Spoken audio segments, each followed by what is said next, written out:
سیدنا ابو سعید رضی اللہ تعالیٰ عنہ کہتے ہیں، کیا میں تمہیں وہ حدیث بیان نہ کروں جو میں نے رسول پاک صلی اللہ علیہ وآلہ وسلم سے سنی؟ میرے کانوں نے وہ حدیث سنی اور میرے دل نے اسے یاد کیا۔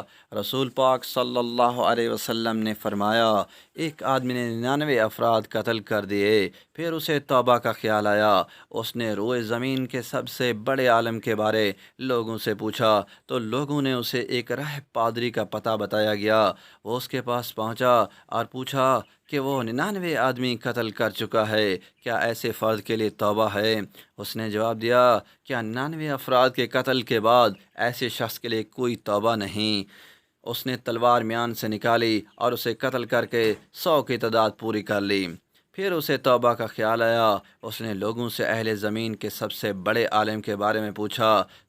عالم کے پاس حاضر ہوا اور کہا، میں 100 افراد قتل کر چکا ہوں، کیا میرے لیے توبہ کی کوئی گنجائش ہے؟ اس نے کہا، تیرے اور تیری توبہ کے درمیان کون حائل ہو سکتا ہے؟ لیکن تو اس طرح کر کہ اس برائیوں والی بستی سے نکل کر فلاں فلاں کسی نیک بستی کی طرف چلا جا، کیونکہ وہاں کے لوگ اللہ تعالیٰ کی عبادت کرتے ہیں، تو بھی ان کے ساتھ اللہ تعالیٰ کی عبادت کرنا اور اپنے علاقے کی طرف مت لوٹنا، کیونکہ یہ بری سرزمین ہے۔ وہ نیک بستی کی طرف چل پڑا، لیکن راستے میں اسے موت آ گئی۔ وہ اپنے سینے کے سہارے سرک کر پہلی زمین سے دور ہو کر تھوڑا سا دوسری طرف ہو گیا۔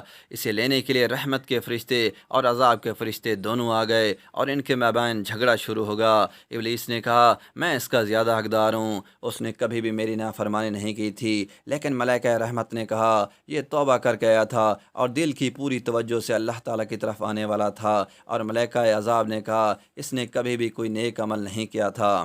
اللہ تعالیٰ نے ایک فرشتے کو ایک آدمی کی شکل میں بھیجا۔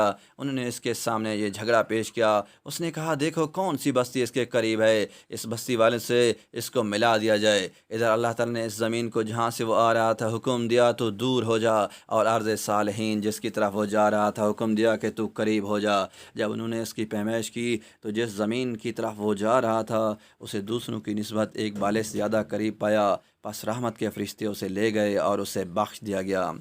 راوی کہتے ہیں، جب اسے موت کا علم ہوا تو وہ نیک بستی کی طرف سکڑ گیا، اور ایک روایت میں ہے کہ وہ اپنے سینے کے سہارے نیک بستی کی طرف سرک گیا۔ بہرحال اللہ تعالیٰ نے اسے قریہ صالحین کے قریب کر دیا اور قریہ خبیثہ سے دور کر دیا، تو ان فرشتوں نے اسے نیک بستی والوں میں شامل کر دیا۔ دوستو، اس طرح کے مزید ویڈیوز کے لیے سبسکرائب میری چینل۔